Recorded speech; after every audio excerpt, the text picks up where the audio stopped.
Quelque temps plus tard, ils ont vu une histoire aux informations. Ils venaient de croiser Ted Bundy, l'un des tueurs en série les plus notoires de l'histoire.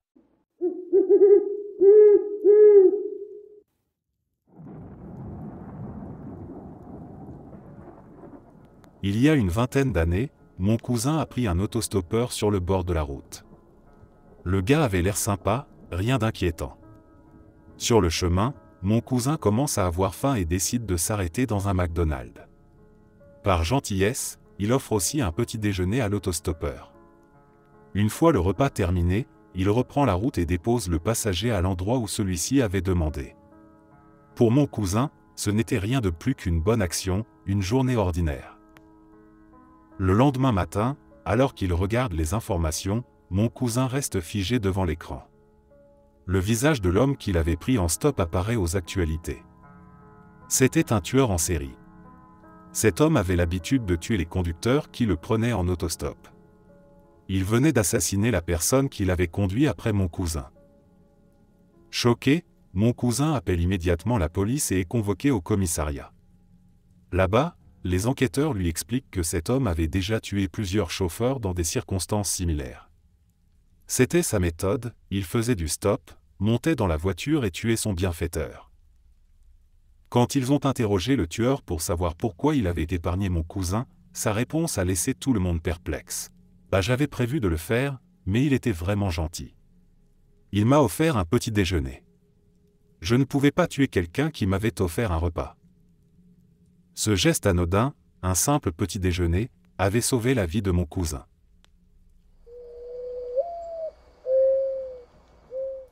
Je travaillais avec des enfants placés en famille d'accueil. Un jour, une adolescente de 17 ans m'a dit qu'elle avait un secret à confier à son tuteur. Dans ces cas-là, avec des jeunes filles du système, on s'attend souvent au pire. En général, il s'agit d'abus ou de violence, et on avait une équipe spécialisée prête à intervenir. Mais cette fois, ce qu'elle avait à dire était totalement différent, et beaucoup plus sombre. Elle s'est assise face à nous, visiblement agitée, et a commencé son récit. Elle a expliqué que sa famille appartenait à un cartel. Plusieurs de ses cousins étaient des exécuteurs, ceux qu'on envoyait pour régler les comptes. Elle s'est souvenue d'un jour, alors qu'elle n'avait que 8 ans, où ses cousins l'avaient emmenée dans le désert. Là-bas, il lui avait présenté un petit garçon, un enfant de 5 ans, en lui expliquant que sa famille devait de l'argent au cartel, probablement pour un passage clandestin à travers la frontière. Ensuite, il lui avait ordonné de tuer l'enfant. Elle a raconté avec une voix tremblante qu'il l'avait forcé à l'étrangler de ses propres mains. Le garçonnet était si petit, et elle n'avait que 8 ans. Elle n'avait pas compris ce qui se passait sur le moment, mais elle n'avait pas eu le choix. Elle avait obéi, terrorisée. Après son récit, on était tous sous le choc. Ce n'était pas le genre de situation pour laquelle on avait des procédures en place. Comment fait-on face à un témoignage pareil ? Quand on a transmis l'information à la police, leur réponse a été glaçante, pas de corps, pas de crime. Sans aucune preuve tangible, sans détails sur la victime ou sa famille, et avec des cousins soit morts, soit incarcérés, soit hors du pays, il n'y avait rien à faire. Cette jeune fille venait de confesser qu'elle avait été contrainte de tuer un enfant de ses propres mains. Et le résultat ? Rien. Pas de justice pour elle, pas de justice pour le garçon ou sa famille. Juste une réponse froide et bureaucratique, c'est la vie. 1 an plus tard, elle avait 18 ans et était sortie du système. Elle était désormais livrée à elle-même dans un monde qu'elle savait bien plus cruel que ce qu'on prétend. Et pourtant, personne ne pouvait vraiment l'aider à porter ce fardeau.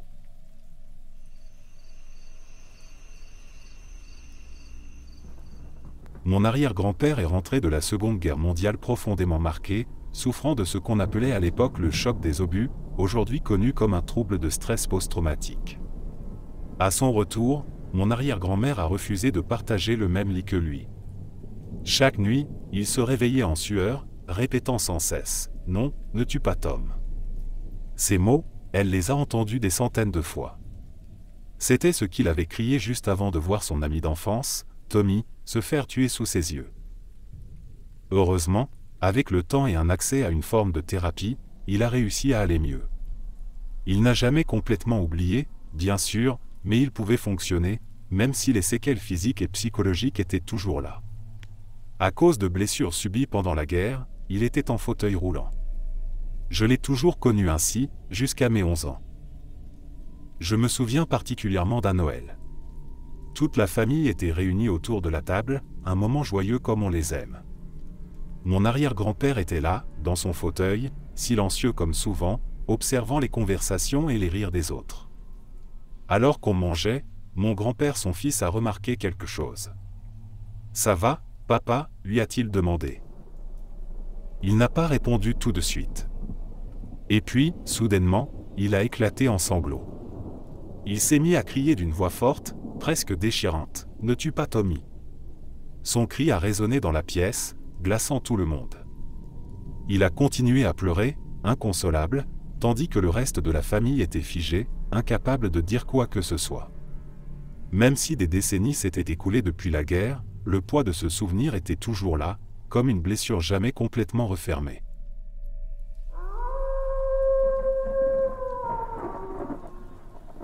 Un jour, j'étais dans mon jardin en train de nettoyer mon bateau. Mon voisin, Bob, est venu discuter. J'ai posé mon éponge, on s'est assis et on a pris une bière ensemble. Quelques minutes plus tard, un autre voisin, Marc, est passé par là. On l'a invité à se joindre à nous, et il a accepté avec plaisir. On était donc là, tous les trois, assis sur mon bateau à siroter nos bières et à discuter de tout et de rien. On parlait des enfants, de leurs écoles, des projets en cours. C'est alors que Marc mentionne, « Mon fils, ça va plutôt bien. La thérapie semble l'aider. » Bob et moi avons échangé un regard surpris. Aucun de nous ne savait que son fils était en thérapie. Je lui dis, c'est bien qu'il progresse. Mais qu'est-ce qu'il a eu pour avoir besoin de thérapie? Marc prend une gorgée de sa bière et répond calmement, presque avec une résignation dans la voix, « Ah oui, je ne vous avais jamais raconté. On était juste derrière un accident de voiture il y a quelques semaines. On a été les premiers sur les lieux. Mon fils et moi sommes descendus pour essayer d'aider. Mais malheureusement, la première chose qu'il a vue, c'était la tête d'une petite fille. Elle avait été décapitée sur le coup. Bob et moi sommes restés sans voix. C'était un choc. On a essayé de lui montrer notre soutien, de dire quelque chose de réconfortant, mais que peut-on vraiment dire face à ça? Marc a continué. Oui, depuis cet accident, mon fils ne parle plus. On espère qu'avec le temps et la thérapie, il finira par retrouver sa voix. Je donnerais n'importe quoi pour entendre à nouveau le son de sa voix. J'ai déménagé quelques mois plus tard. Je n'ai jamais su si le fils de Marc avait réussi à surmonter ce traumatisme, s'il avait fini par reparler. Mais cet après-midi-là m'a marqué à jamais. Les accidents de voiture sont effrayants. Ils peuvent changer une vie en une fraction de seconde, et parfois les blessures les plus profondes ne se voient pas.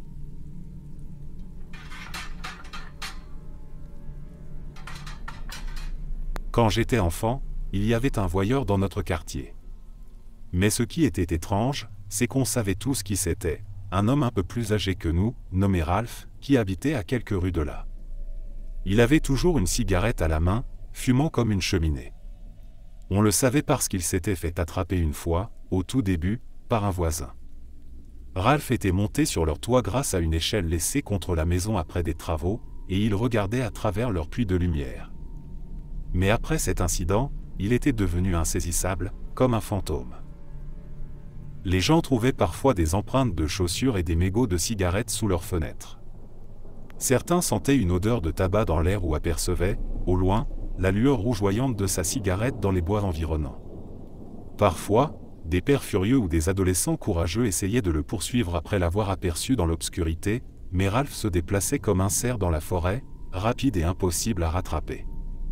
La police s'en était mêlée à plusieurs reprises, et il l'avait arrêté à quelques occasions. Mais il finissait toujours par être relâché. Certains pensaient que c'était en partie parce qu'il était le seul à s'occuper de sa femme handicapée. Ralph était devenu une sorte de croque-mitaine du quartier. Tout le monde le craignait un peu, mais il ne semblait pas vraiment dangereux, juste terriblement dérangeant. Des années plus tard, une série de cambriolages a secoué le quartier. Les gens plaisantaient en disant que ça ne pouvait pas être Ralph, car on supposait qu'il avait déjà des copies des clés cachées de toutes les maisons. Plus tard, on a découvert qu'il possédait effectivement des clés de certaines maisons, mais c'est une autre histoire. Bref, tout le monde était sur le qui-vive. Un soir, un voisin a entendu un vacarme dans son allée. Quand il est sorti pour voir ce qui se passait, il a trouvé un homme allongé au sol, dans un sale état, le visage tuméfié et couvert de sang. Il a appelé les secours, et la police a rapidement identifié le type comme un voleur récidiviste, avec des objets volés retrouvés dans sa voiture garée non loin et plus tard chez lui. Mais ce qui a intrigué tout le monde, c'était comment cet homme s'était retrouvé dans cet état. Interrogé, il a expliqué qu'il avait été attaqué par derrière dans le noir et qu'il n'avait jamais vu son agresseur. Tout ce dont il se souvenait, c'était l'odeur forte de tabac froid. Dans le quartier, certains ont souri en entendant cette histoire. Ralph, le vieux croque-mitaine, n'avait jamais été un héros, mais ce soir-là, il semblait avoir décidé de protéger son territoire. On n'a plus jamais revu Ralph après ça, mais les cambriolages ont cessé. Un jour, un garçon de mon école a disparu. On avait tous l'habitude de le voir dans les couloirs, à traîner avec ses amis, à rire ou à échanger des blagues. Et puis, du jour au lendemain, il n'était plus là. Les enseignants ne nous ont pas donné beaucoup d'informations, juste qu'il avait disparu. Ce genre de choses semblait si lointain, presque irréel, quelque chose qu'on voyait dans les journaux ou dans des émissions télé, mais pas dans notre petit coin de vie. La seule piste qu'ils avaient, c'était une vidéo de caméra de surveillance. On y voyait ce garçon, une semaine avant qu'on retrouve son corps, debout à l'intérieur d'un McDonald's, dans une ville à environ 1 heure de chez nous. Il avait l'air normal, pas stressé, pas agité. Mais après ça, plus aucune trace. Une semaine plus tard, on a découvert son corps dans un lac, dans une baie non loin de là. La police n'a jamais su ce qui s'était passé. Pas de preuves tangibles, pas de témoins, rien. La rumeur circulait parmi les élèves, enlèvement ? Suicide ? Quelqu'un avait-il fait du mal à ce garçon que nous connaissions ? Personne ne savait, et cette absence de réponse ajoutait à la lourdeur de l'atmosphère. Les gens disparaissent, on le sait, mais quand cela touche quelqu'un que vous voyez tous les jours, quelqu'un avec qui vous avez partagé des moments simples, cela devient personnel. Ce n'était plus une histoire lointaine, mais une absence que vous pouviez sentir, comme un vide dans la classe ou sur le terrain de jeu. Des années plus tard, après avoir quitté Toronto, je suis parti après la 7e année, j'ai de nouveau ressenti cette sensation étrange et troublante. Cela s'est passé un jour banal, en triant le courrier. J'ai ouvert un relevé de carte de crédit et j'ai remarqué une photo sur l'enveloppe. À l'époque, il ajoutait des photos d'enfants disparus pour aider à les retrouver. La fille sur la photo m'a immédiatement frappé. Elle avait des cheveux presque noirs, des traits doux mais un détail qui ne pouvait être oublié, un écart distinct entre ses dents de devant. Je me suis figé. C'était une fille avec qui j'avais été à l'école primaire. Je me souvenais d'elle comme étant pleine de vie, toujours prête à rire et à jouer. Elle avait une énergie chaleureuse, ce genre de personne que tout le monde appréciait sans vraiment y penser. Curieux, j'ai cherché des informations. J'ai appris qu'elle avait disparu quelques années après que j'ai quitté la ville. Au début, il y avait eu des signalements. Des gens disaient l'avoir vue ici et là, dans les rues, dans des centres commerciaux. Mais aucune de ces pistes ne menait quelque part. Avec le temps, ces apparitions supposées ont cessé, et son cas est tombé dans l'oubli. Cela faisait maintenant plus de 30 ans que personne ne savait ce qui lui était arrivé. Repensant à elle, je me suis souvenu de petits moments des jeux dans la cour de récréation, des conversations sans importance, des rires partagés dans la classe. Et tout à coup, ces souvenirs semblaient précieux, car ils étaient tout ce qui restait d'elle.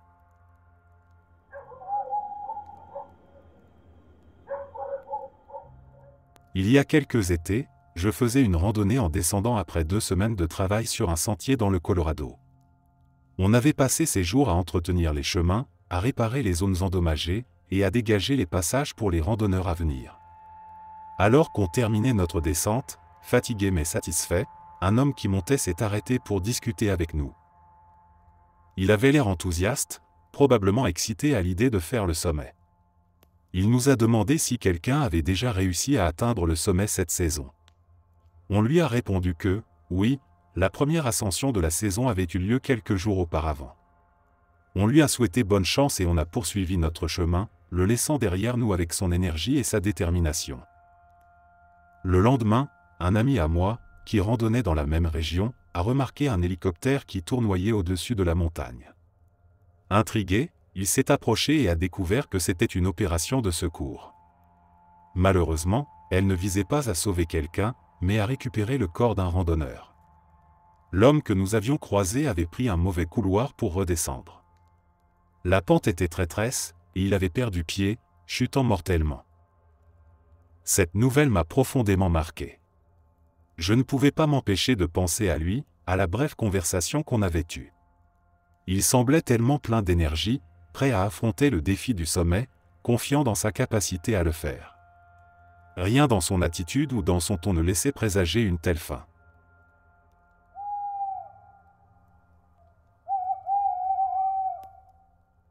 Il y a un nombre effrayant de personnes mal intentionnées qui postulent pour devenir famille d'accueil.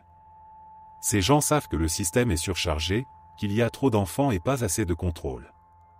Et cela leur donne l'accès parfait à des enfants vulnérables, sans défense, déjà brisés par les circonstances qui les ont mis dans le système. Personnellement, j'ai grandi dans ce système. J'ai vécu dans plus de 60 foyers différents. Et sur ces 60, un seul a été exempt d'abus. Un seul. Dans tous les autres, j'ai subi des violences physiques, des abus émotionnels ou des agressions sexuelles. Ce n'est pas seulement mon histoire. Je n'ai jamais rencontré quelqu'un ayant grandi en famille d'accueil qui n'ait pas vécu au moins une forme d'abus. Je me souviens d'une famille en particulier. Ils avaient quelque chose d'étrange, presque sinistre, dans leur manière d'agir. Tous les soirs, ils insistaient pour que je prenne une boisson du soir avant d'aller me coucher. Ça me rendait mal à l'aise, mais je ne savais pas pourquoi. Une nuit, j'ai refusé de la boire. Je me suis couché sans y toucher, sans savoir que ce simple geste allait changer ma vie. Cette nuit-là, je me suis réveillé. Mon père d'accueil était dans mon lit. Je n'oublierai jamais la peur glaciale qui m'a envahi à cet instant. J'ai eu l'impression que le temps s'arrêtait.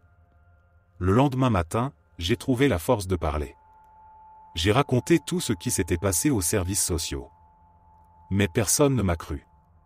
Ils m'ont regardé comme si je mentais, comme si j'inventais. Ce n'est pas rare. Dans le système, les enfants sont souvent vus comme un problème, comme s'ils méritaient ce qui leur arrive. Je n'ai pas arrêté de parler. J'ai pleuré à l'école, raconté mon histoire à quiconque voulait bien écouter. Mais au lieu d'être aidé, on m'a simplement déplacé dans une autre famille. Cette nouvelle maison n'était pas meilleure. Après quelques mois, la violence a commencé. Cette fois, c'était des abus physiques. Des cris, des coups, des punitions injustifiées. Encore une fois, je me retrouvais seul, ignoré par ceux qui étaient censés me protéger. En grandissant, j'ai réalisé une vérité terrible, le système est brisé. Trop souvent, les enfants placés en famille d'accueil passent de foyer en foyer, chaque nouvelle maison apportant son propre enfer. Les prédateurs profitent de ce chaos. Ils savent que ces enfants n'ont personne pour les défendre, personne pour les croire. Je vis encore avec ces souvenirs, et il est difficile de les surmonter. Mais ce qui me hante le plus, ce n'est pas seulement ce que j'ai vécu. C'est de savoir que cela arrive encore, tous les jours, à d'autres enfants. Des enfants qui n'ont rien demandé, qui sont déjà vulnérables, et qui, au lieu d'être sauvés, sont laissés à la merci de ceux qui les exploitent.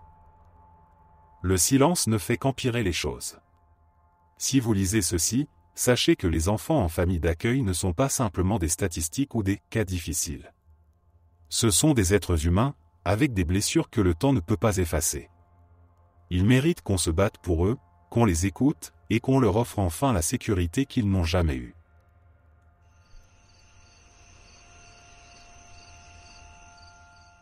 Celle-ci me touche de près, parce qu'elle est personnelle. Quand j'étais enfant, ma famille et moi avons dû vivre quelques mois dans une maison en location. Mon père était terrible avec l'argent, et nous avions dû quitter notre maison pour des raisons financières. Cette maison appartenait à un ami relativement aisé de mon père.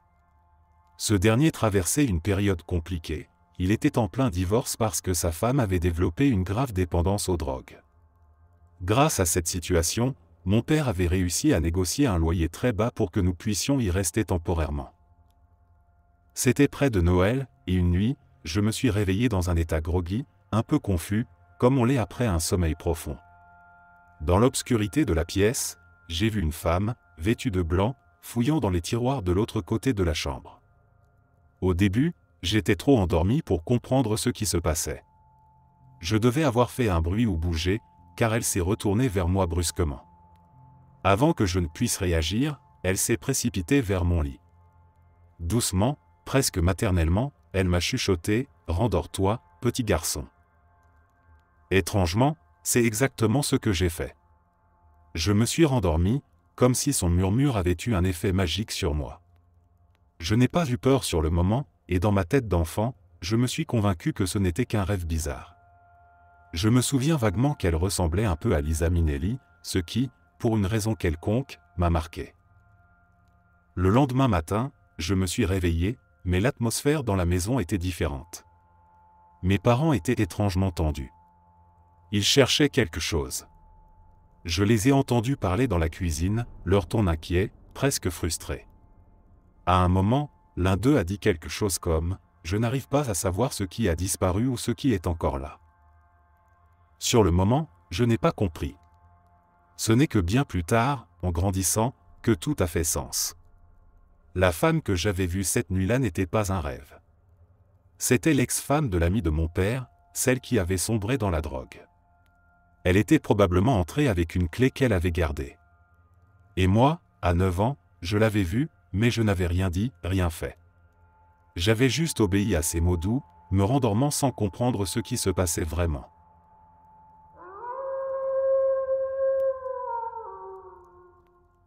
L'un de mes amis d'enfance, quelqu'un avec qui je partageais des souvenirs simples et innocents de nos années à l'école primaire, a fini par travailler comme homme de main pour un cartel. Il a été tué cette année lors d'un affrontement avec l'armée. Ce n'est pas vraiment une histoire effrayante, mais c'est quelque chose qui me hante chaque fois que j'y pense. Je ne peux pas m'empêcher de réfléchir à la façon dont nos chemins de vie ont divergé. Nous étions des enfants comme les autres, jouant ensemble à la récréation, riant pour des choses insignifiantes. À cette époque, tout semblait possible, et rien ne laissait présager où il finirait.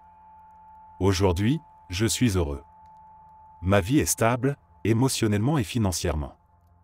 J'ai une carrière, des relations saines, et un sentiment de sécurité que je ne prends jamais pour acquis. Lui, en revanche, a eu une vie bien différente.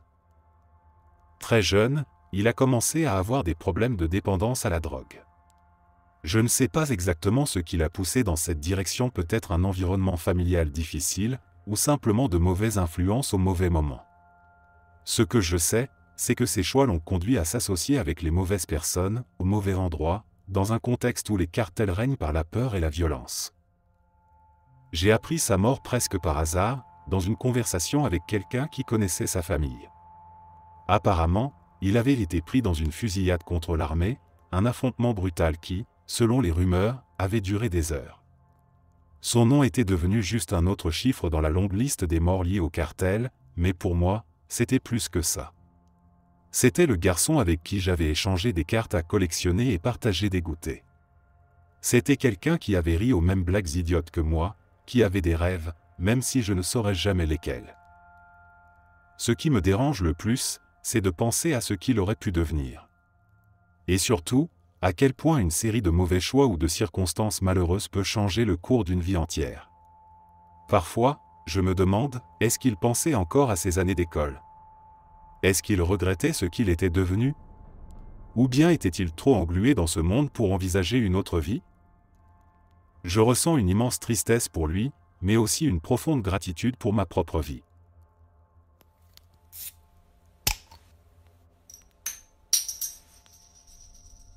Dans les années 1980, au cœur de la crise mondiale du VIH, une sombre histoire est sortie au grand jour, impliquant la multinationale pharmaceutique Bayer.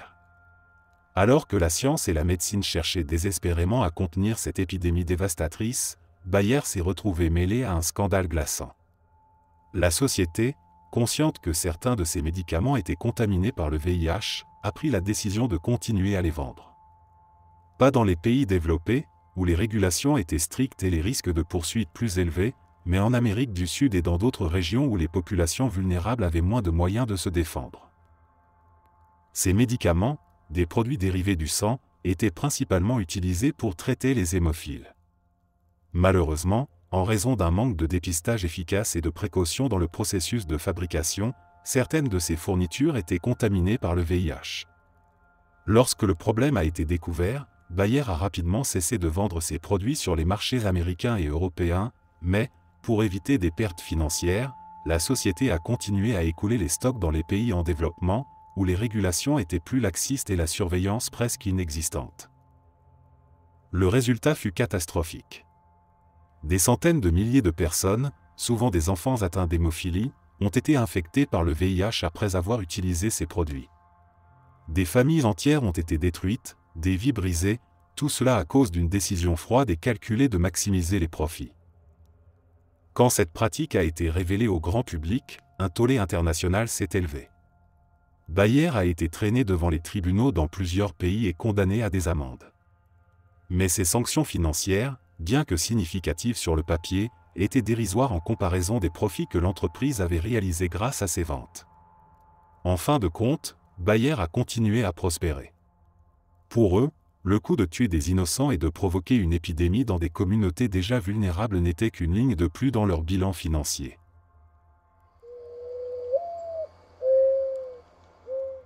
Ma famille a littéralement organisé une fête à mourir. C'était une fête de Noël, mais bien tardive, en mars.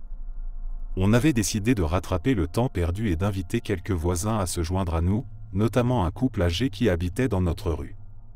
La soirée se déroulait très bien, avec beaucoup de rires et de compliments sur la nourriture et l'ambiance. Le mari du vieux couple, cependant, a fait quelques commentaires étranges pendant la soirée. Je me souviens qu'à un moment, il a dit quelque chose comme « Je suis tellement heureux de pouvoir profiter d'un dernier bon repas ». Sur le moment, ça nous a semblé un peu bizarre, mais on a mis ça sur le compte de l'humour un peu morbide ou du fait qu'il parlait souvent de ses problèmes de santé. Hormis cela, il semblait profiter de la soirée, souriant et discutant avec tout le monde. Vers la fin de la fête, le vieux couple est parti un peu plus tôt que les autres invités. On ne s'est pas vraiment inquiété, pensant qu'ils étaient simplement fatigués. Après leur départ, la fête a continué tranquillement, et tout le monde semblait encore de bonne humeur. Environ 1 heure plus tard, alors que l'un des invités s'apprêtait à partir, il est revenu en courant, paniqué, criant qu'il y avait des policiers et des ambulanciers dans notre rue. Nous sommes sortis pour voir ce qui se passait et avons appris que le mari du vieux couple était mort. Apparemment, il s'était effondré environ 30 minutes après être rentré chez lui. On savait qu'il n'était pas en bonne santé.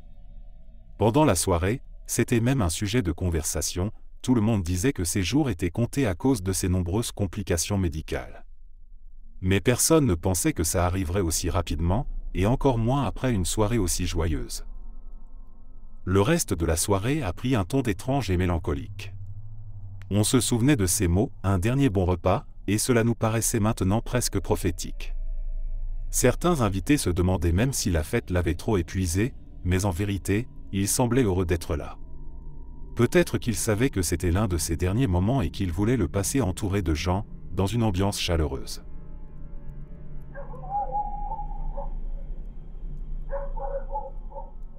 Mon ancien beau-frère, c'est John Strutz.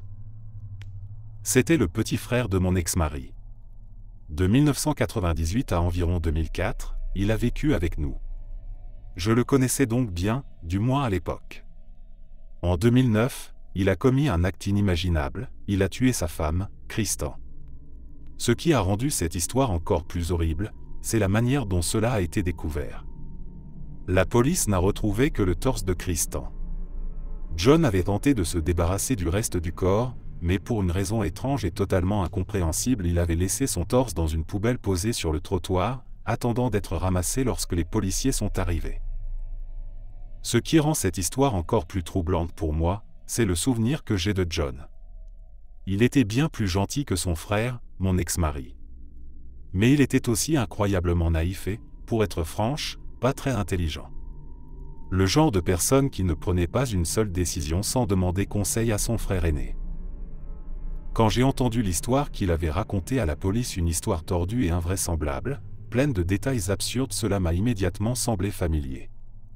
Pas à cause de John, mais parce que cela ressemblait tellement à quelque chose que mon ex-mari aurait inventé. Mon ex, Mike, était brillant à sa manière, mais il était aussi profondément manipulateur et malveillant. Je ne peux pas le prouver, mais au plus profond de moi, je sais que cette histoire n'est pas uniquement celle de John. Je suis convaincu qu'il a probablement blessé gravement Kristen, peut-être accidentellement, lors d'une dispute qui a mal tourné. Mais au lieu d'appeler les secours, il a paniqué et s'est tourné vers son frère pour obtenir de l'aide. Mike, dans toute sa folie calculatrice, aurait alors pris les rênes, lui disant quoi faire et quoi dire, sans se soucier des conséquences pour John. John, fidèle à son habitude, a probablement suivi aveuglément les instructions de son frère. Il n'était pas assez intelligent pour réfléchir aux implications ou pour trouver une autre solution. Et aujourd'hui, il purge une peine de prison à vie pour un meurtre horrible qu'il a certes commis, mais dans des circonstances qui, selon moi, ont été largement influencées par Mike.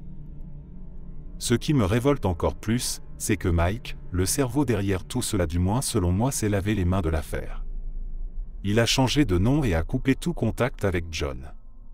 Il a abandonné son propre frère à un sort qu'il a probablement contribué à sceller. Je ne sais pas ce qui s'est réellement passé cette nuit-là, mais tout ce que je sais du lacis utilisé pour démembrer Kristen et de l'histoire rocambolesque semble bien plus correspondre à Mike qu'à John. John n'aurait jamais pu élaborer un plan aussi tordu tout seul.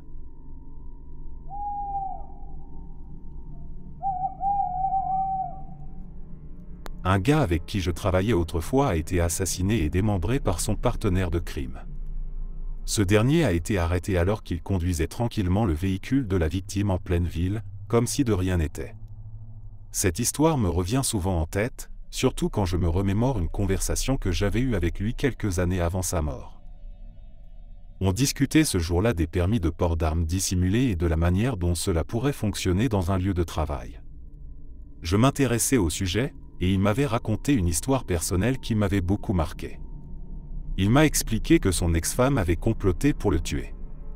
Ce n'était pas juste une paranoïa ou une exagération, il semblait très sérieux.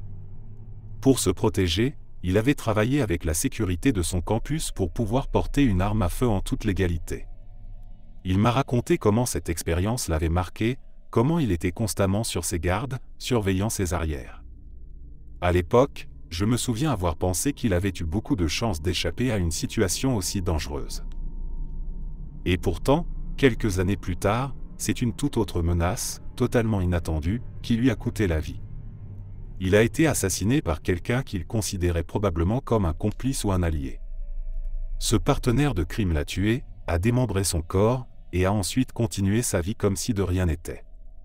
Le plus troublant dans tout cela, c'est que cet homme a été arrêté alors qu'il conduisait la voiture de sa victime, calmement, comme si ce meurtre n'avait aucune importance. Ce qui me frappe, c'est l'ironie tragique de la situation. Cet homme, qui avait survécu à un complot mortel ourdi par son ex-femme, qui avait pris des précautions extrêmes pour se protéger, a finalement été tué par quelqu'un en qui il avait manifestement une certaine confiance.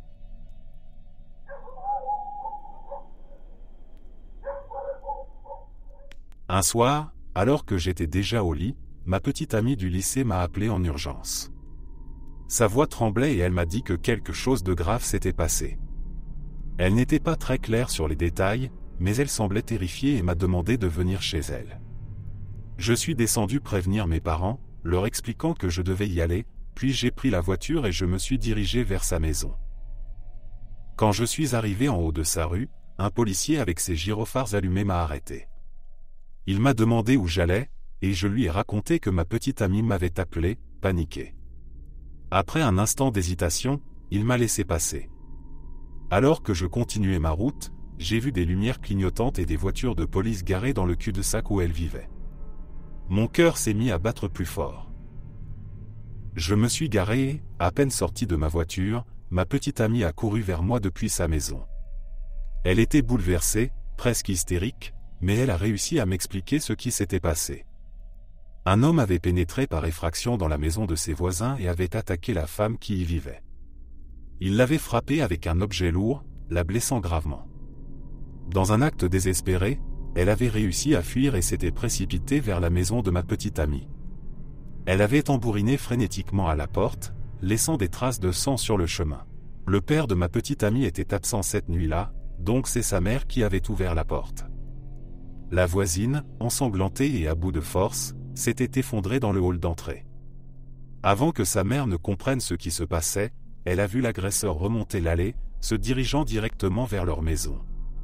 Paniquée, elle a tiré la voisine à l'intérieur et refermé la porte juste avant que l'homme n'arrive.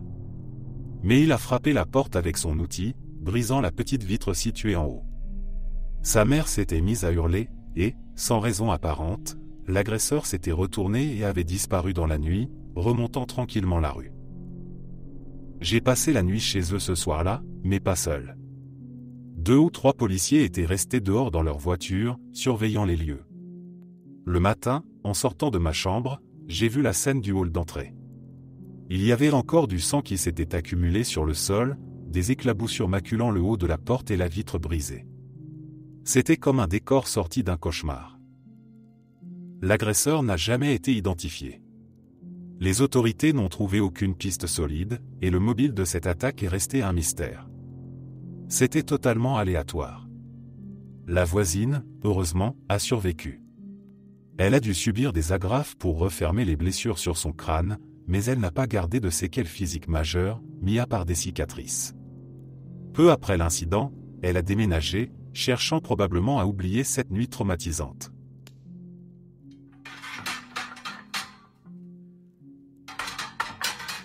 Cela s'est passé ce mois-ci. Un événement tragique qui continue de résonner dans la communauté. La fille de mon principal d'école, une jeune femme issue d'une famille influente, conduisait en état d'ivresse. Dans sa trajectoire imprudente, elle a percuté un petit rickshaw de passagers, transportant une famille entière. L'accident a été dévastateur. Le père, la mère et 2 de leurs enfants ont été tués sur le coup. Un seul enfant a survécu à la collision, mais il est toujours hospitalisé, luttant pour sa vie. Les détails qui ont émergé depuis sont bouleversants, une famille ordinaire, probablement en train de rentrer chez elle ou de se rendre quelque part, a vu sa vie brisée en une fraction de seconde par une décision irresponsable. Ce qui a suivi a encore plus attisé l'indignation. La fille du principal a été arrêtée mais rapidement libérée sous caution, grâce aux connexions et à l'influence de sa famille. Et puis, dans un geste qui a choqué tout le monde, elle a fui le pays, évitant toute responsabilité pour ses actes. Elle est désormais une fugitive. La tragédie a laissé une famille entière anéantie, et l'unique enfant survivant se bat contre les séquelles de l'accident, tant physiques qu'émotionnelles.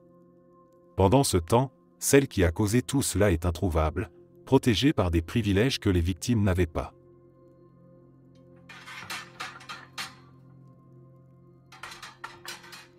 Un athlète très populaire avec qui j'étais à l'école a vécu une histoire tragique qui reste l'une des choses les plus effrayantes que j'ai jamais entendues. C'était un gars charismatique, apprécié de tous, avec un avenir prometteur.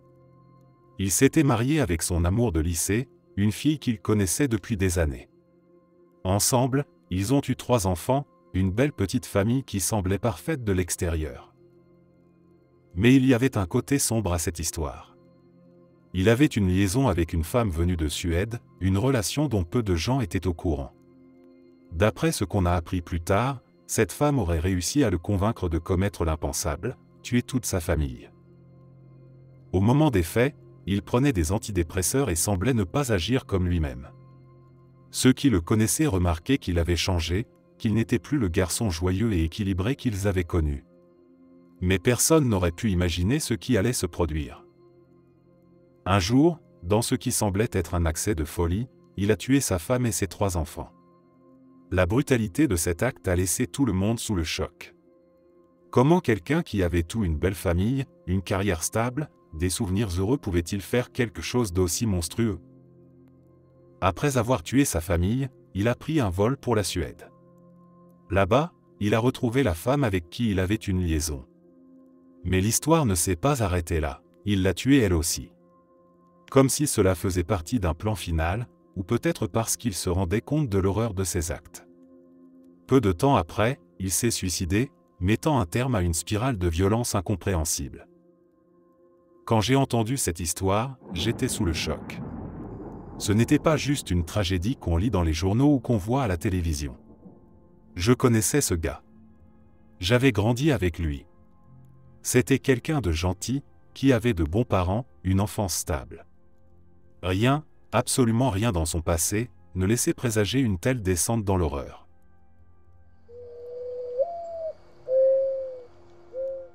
C'est une histoire personnelle, et elle me terrifie à plusieurs niveaux.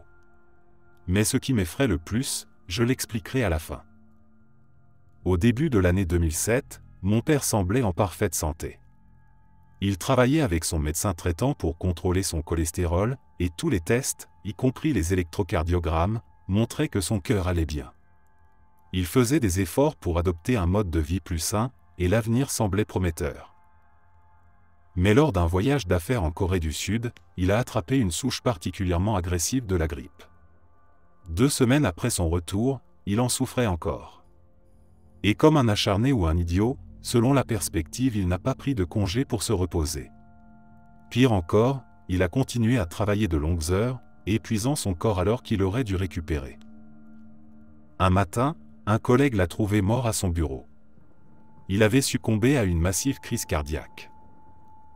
Quand le médecin légiste a pratiqué l'autopsie, ils ont découvert une quantité impressionnante de dommages à son cœur, des dégâts que l'on aurait normalement associés à des années de stress ou de problèmes cardiaques non traités. Cela n'avait aucun sens pour nous. Ma famille était anéantie. Le médecin traitant de mon père est venu à la cérémonie commémorative, complètement abasourdi. Il ne comprenait pas ce qui avait pu mal tourner. Il avait travaillé étroitement avec mon père, sachant que notre famille avait un risque génétique de maladie cardiaque. Tous les tests indiquaient que son cœur était en bonne santé, et il n'y avait aucun signe préalable d'un danger imminent. Après des semaines de recherche et de discussions avec des spécialistes, nous avons appris quelque chose de terrifiant: le virus de la grippe augmente de manière exponentielle le risque de crise cardiaque. Dans le cas de mon père, le virus s'était infiltré dans son cœur et avait directement attaqué les tissus cardiaques, provoquant des dommages massifs en un temps record. Ce qui a aggravé la situation, c'est qu'il ne s'était pas reposé. En s'épuisant physiquement et mentalement, il avait rendu son corps incapable de combattre efficacement le virus. En fin de compte, la grippe et le surmenage avaient conspiré pour provoquer une défaillance fatale de son cœur.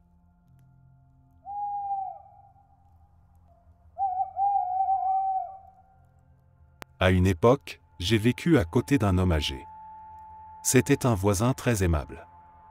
Il avait une femme avec un passé compliqué, elle avait des antécédents de consommation de drogue et une réputation d'infidélité. Malgré cela, il semblait être quelqu'un de bien. Je me souviens qu'il nous rendait service régulièrement. Par exemple, il nous laissait utiliser son électricité lorsque la nôtre était coupée parce qu'on avait du mal à payer les factures, ce qui arrivait souvent. C'était le genre de personne qui paraissait tranquille, serviable, et on aurait dit qu'il essayait de vivre une vie paisible malgré les difficultés évidentes dans son couple. Mais un jour, j'ai appris quelque chose qui m'a glacé le sang. Il avait attaqué un homme avec une machette. Quand les détails ont commencé à émerger, l'histoire est devenue encore plus étrange. Apparemment, ce n'était pas pour défendre sa femme, comme on aurait pu le croire au départ, mais une situation complètement différente. L'homme qui l'avait attaqué était en réalité en train d'essayer de protéger son ex-petite amie, et non la femme de mon voisin. C'était une histoire embrouillée, pleine de conflits personnels et de tensions sous-jacentes que je n'aurais jamais imaginées en le côtoyant. Ce qui m'a le plus perturbé, c'est qu'il s'est révélé avoir un passé de violence familiale. Ce gentil vieil homme, qui me tendait toujours la main quand j'avais besoin d'aide, avait en fait une histoire sombre que je n'aurais jamais soupçonnée. C'était terrifiant de penser qu'une personne qu'on croyait connaître, qui semblait si ordinaire et bienveillante, pouvait se transformer en quelqu'un d'aussi violent, capable de brandir une machette pour régler un différend.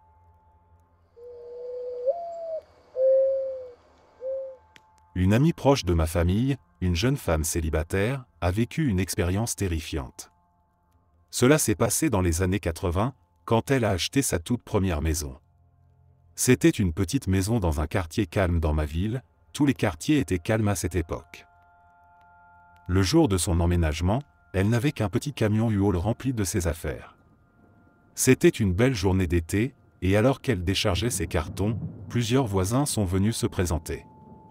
Tout semblait paisible, accueillant. Mais la nuit, les choses ont pris une tournure bien différente. Comme il faisait chaud et qu'il n'y avait pas de climatisation dans la maison, à l'époque, ce n'était pas rare, elle avait laissé toutes les fenêtres ouvertes pour essayer de faire circuler un peu d'air.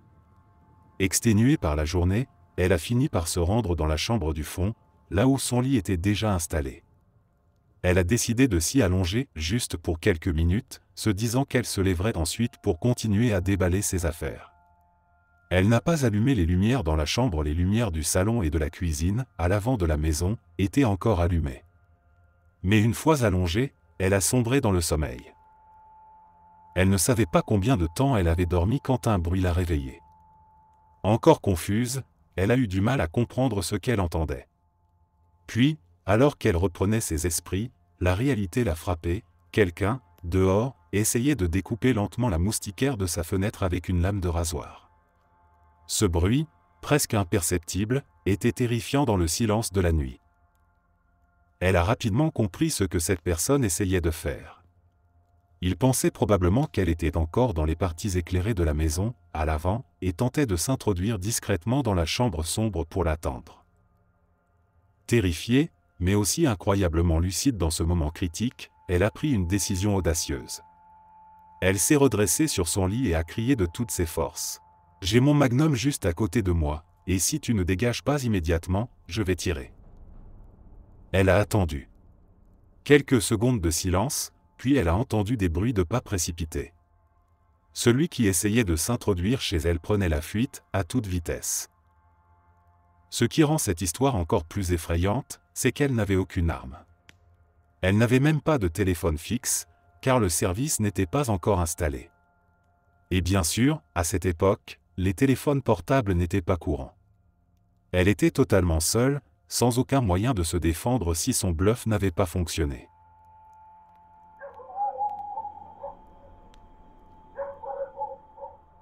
Quand j'ai obtenu mon diplôme universitaire au début des années 90, j'ai décroché un emploi comme professeur de lycée. Je gagnais 29 000 $ par an. Ce n'était pas énorme, mais j'aimais ce que je faisais. J'adorais enseigner, mais avec mes factures et mes dettes, j'avais besoin d'un emploi d'été pour joindre les deux bouts. Pendant un de ces boulots d'été, j'ai dû intervenir dans une bagarre entre plusieurs adolescents. Rien de très grave. Les flics sont arrivés sur place, et l'un d'eux m'a regardé et m'a dit « Frérot, pourquoi tu perds ton temps à enseigner? Viens bosser avec nous.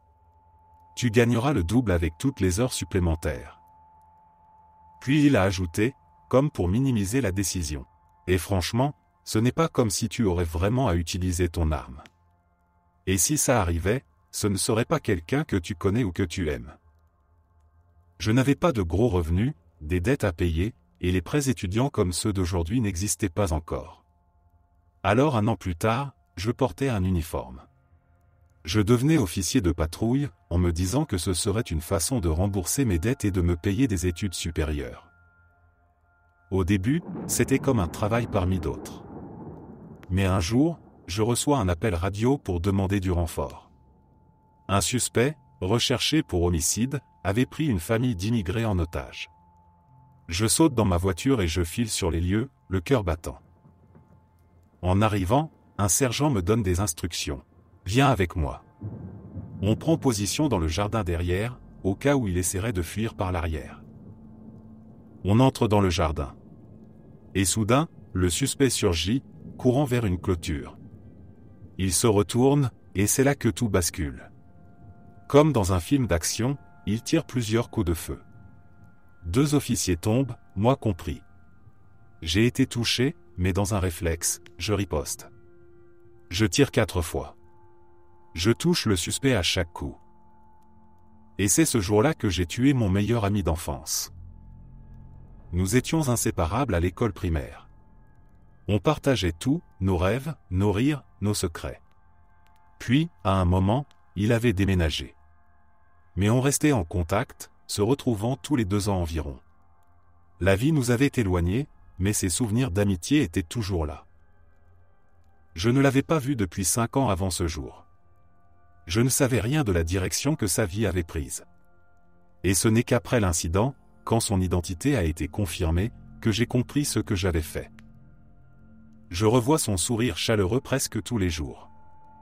Je revois le garçon joyeux que j'ai connu, celui avec qui je jouais au ballon dans la rue, celui avec qui je rêvais de l'avenir. Et chaque fois, je suis rongé par la culpabilité et le chagrin. C'est facile de dire qu'il avait choisi une mauvaise voie, qu'il avait pris des décisions qui l'avaient mené là. Mais ça ne m'aide pas. Ce que je ressens, c'est le poids de ce moment, le fait que j'ai appuyé sur la détente et mis fin à sa vie. Et chaque jour, je repense à cette phrase du policier qui m'avait recruté. « Ce ne sera jamais quelqu'un que tu connais ou que tu aimes. » Il avait tort. Totalement tort.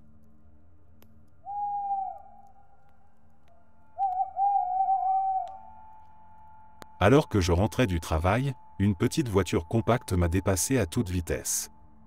Ils conduisaient comme des fous, frôlant les autres véhicules à des vitesses dangereusement élevées.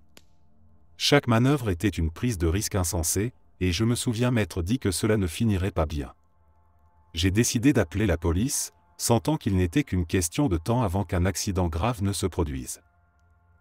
Et puis, soudain, c'est arrivé.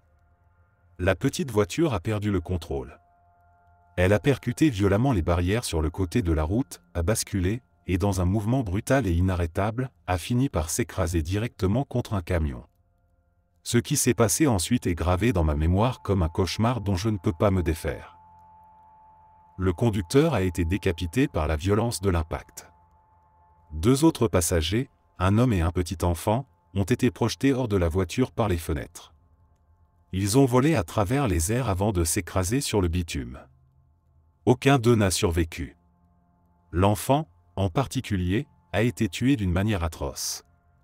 Son corps, tordu et ensanglanté, était une vision insoutenable. Comme beaucoup d'autres conducteurs, je me suis arrêté sur le bas-côté pour essayer de venir en aide. Mais dès que j'ai couru vers la scène et vu l'enfant étendu là, brisé et couvert de sang, mes jambes m'ont lâché. Je me suis assis sur le tarmac, paralysé par la panique et la terreur. Une attaque de panique m'a submergé, et je n'ai pas pu bouger ni penser clairement pendant un long moment.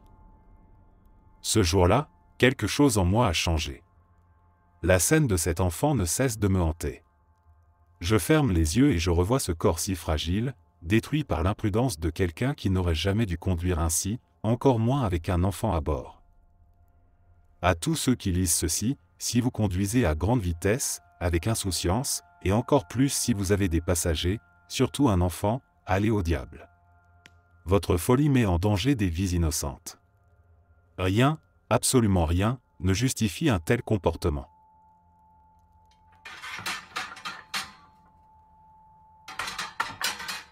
J'ai passé des heures seul dans une maison avec un corps. Cela s'est passé il y a environ 2 semaines. Mon frère est mort d'une overdose dans la chambre juste en face de la mienne, et ni ma mère ni moi ne savions ce qui s'était passé. La nuit précédente, tout semblait normal, ou du moins, rien n'indiquait qu'un drame se jouait juste de l'autre côté de la porte. Le lendemain matin, quelque chose de très étrange et presque effrayant s'est produit. Ma mère, qui était partie travailler tôt, m'a envoyé un message. Il était 10h30. Elle m'a écrit « Peux-tu aller vérifier ton frère ? J'ai fait un rêve où il était mort. » Je me souviens de l'étrangeté de ce moment. Ce n'était pas quelque chose qu'elle faisait habituellement, et cette phrase « J'ai fait un rêve où il était mort » m'a donné un frisson. Je me suis levé, légèrement inquiet, et je suis allé jusqu'à la porte de sa chambre. Je l'ai appelé plusieurs fois, mais je n'ai eu aucune réponse. Sa porte était verrouillée, ce qui n'était pas inhabituel pour lui, mais cette fois, j'ai senti que quelque chose n'allait pas. J'ai dû forcer la serrure manuellement, une tâche qui semblait durer une éternité alors que mon cœur s'accélérait. Quand j'ai enfin réussi à ouvrir, je suis entré, mais je ne l'ai pas vu tout de suite. Puis, en avançant un peu plus dans la pièce, mon regard est tombé sur lui. Il était dans un coin de la chambre, son corps plié, immobile. Sa peau avait pris une teinte violette. Il n'y avait aucun doute, il était mort. C'est l'une des expériences les plus traumatisantes de ma vie. Le choc de voir mon frère ainsi, figé dans la mort, m'a laissé paralysé. Je ne savais pas quoi faire, ou regarder, ou même comment respirer. Je suis resté là, incapable de bouger, la scène gravée dans mon esprit. Pendant les heures qui ont suivi, j'étais seul dans la maison, à attendre que ma mère rentre ou que quelqu'un m'aide à gérer cette situation insupportable. Chaque seconde semblait durer une éternité. La réalité de ce qui venait de se passer s'imposait à moi comme un poids impossible à porter.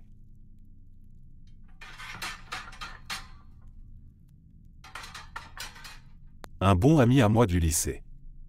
C'était quelqu'un d'exceptionnel, l'une des 2 ou 3 personnes les plus gentilles que j'ai jamais rencontrées. Il menait une vie simple, honnête et tournée vers les autres. Un jour, lui et sa famille partaient en vacances, comme des millions d'autres familles, excités à l'idée de vivre une aventure mémorable ensemble. Ils étaient en route pour Disney World, roulant sur l'autoroute dans leur minivan, une voiture banale pour une famille banale, mais heureuse. Tout semblait normal. Mon ami était au volant, ses 2 fils à l'arrière, sa femme et leur fille, la cadette, à leur côté. Ils avaient probablement discuté de ce qu'ils feraient en arrivant, quel manège essayer, quels souvenirs rapporter. Peut-être que les enfants parlaient avec enthousiasme de Mickey ou des princesses Disney, leur cœur plein d'impatience. Et puis, tout a basculé. Un pick-up arrivant en sens inverse a soudainement franchi la ligne centrale. Personne n'a eu le temps de réagir. La collision frontale a été brutale, implacable. Mon ami et ses 2 fils sont morts sur le coup, la violence de l'impact ne laissant aucune chance. Sa femme et sa fille ont survécu, mais dans un état critique, leur corps brisé autant que leur vie. Je ne peux pas m'empêcher d'imaginer ce moment. Un matin qui avait commencé avec de l'excitation, des projets et des sourires, se terminant dans le chaos, le bruit de l'acier broyé et la tragédie. Une famille qui s'apprêtait à vivre une semaine magique s'est retrouvée brisée en un instant. Sa femme et sa fille, les 2 seules survivantes, ont dû affronter non seulement leurs blessures physiques mais aussi l'énorme vide laissé par la perte de leur mari et père, et de leurs 2 fils et frères. Ce qui me hante, c'est la soudaineté. Mon ami était une personne bonne, un père attentionné, quelqu'un qui voulait simplement offrir des souvenirs heureux à sa famille. Et pourtant, en une fraction de seconde, tout lui a été arraché. Il n'a rien vu venir. Ses enfants non plus. La vie peut être cruelle à ce point. C'est terrifiant, surtout en tant que parent, de penser à la fragilité de la vie. On peut tout planifier, tout faire correctement, et pourtant, il y a des forces hors de notre contrôle qui peuvent nous atteindre.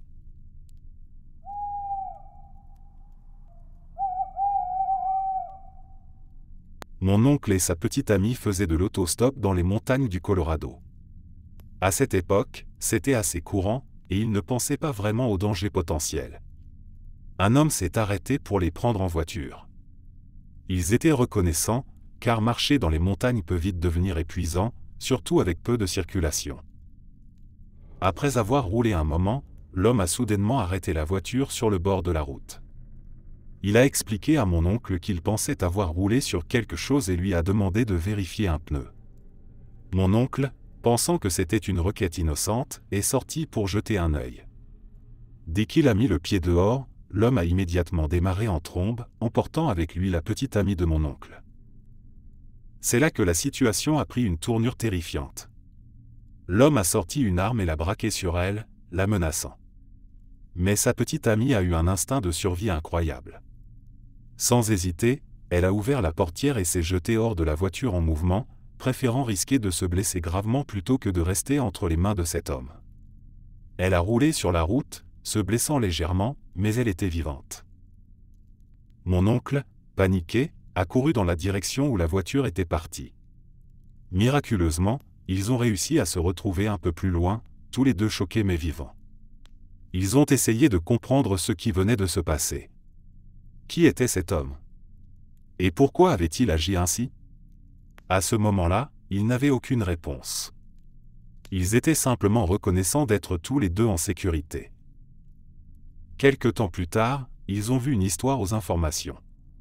On parlait d'un tueur en série, un homme qui avait kidnappé et assassiné plusieurs femmes. Mon oncle et sa petite amie ont immédiatement reconnu le visage, c'était l'homme qui les avait pris en voiture ce jour-là. Il venait de croiser Ted Bundy, l'un des tueurs en série les plus notoires de l'histoire. Merci d'être resté jusqu'à la fin. N'oubliez pas d'aimer la vidéo, de vous abonner et de partager vos propres histoires en commentaire. On se retrouve demain à la même heure devant ce feu.